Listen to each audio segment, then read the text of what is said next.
Ai de las Alas, nanalo ng Best Lead Actress sa Ardua Film Festival.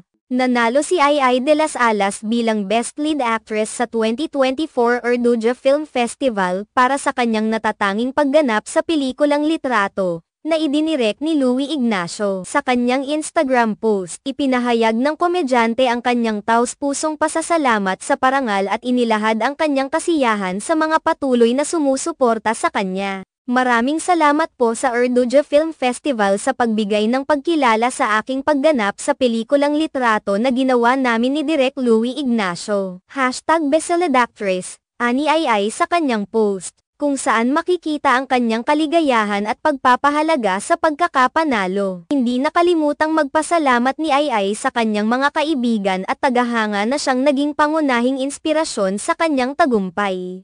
Ayon pa sa kanya, "Thanks to all of you who supported me. My friends and my fans are the real heroes of this story. I appreciate every one of you." Ipinakita ni Ai kung gaano niya pinahahalagahan ang suporta ng mga tao sa likod ng kanyang mga tagumpay sa showbiz. Ang kanyang pagkapanalo sa Ardua Film Festival ay isang malaking tagumpay, lalo na't ito ay isang parangal na ipinagkaloob ng isang prestihiyosong festival sa mga mahuhusay na artista sa bansa. Sa kabila ng mga pagsubok na kinaharap ni Ai kamakailan, kabilang na ang kanyang paghihiwalay kay Gerald Sibayan, nanatili siyang matatag at patuloy na nagpapakita ng lakas ng loob. Sa mga nakaraang linggo, naging usap-usapan ang personal na buhay ni Ai, matapos niyang aminin na nagkaroon sila ng hiwalayan ni Gerald. Ngunit sa kabila ng lahat ng ito, pinili ng aktres na magpatuloy at magpasalamat sa mga mensaheng suporta na natanggap niya mula sa kanyang mga taga-suporta.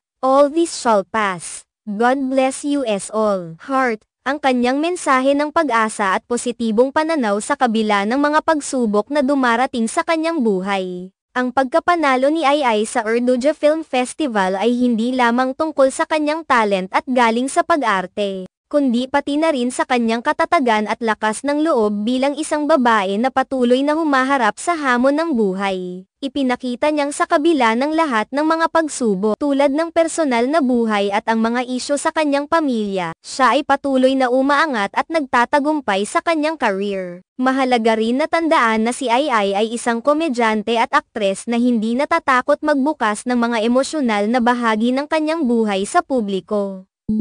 Kaya't ang kanyang tagumpay sa pelikula ay isang patunay ng kanyang dedikasyon at pagmamahal sa kanyang craft bilang isang artist. Sa kabila ng lahat ng mga pagsubok, patuloy siyang nagiging inspirasyon sa kanyang mga fans at kasamahan sa industriya. Sa ngayon, ang tagumpay ni Ai sa Litrato ay isang hakbang patungo sa mas marami pang tagumpay na darating para sa kanya. Higit sa lahat, ipinapakita ng kanyang karera na sa kabila ng mga pagsubok at personal na paghihirap, ang bawat hakbang ay nagdadala ng bagong pag-asa at pagkakataon.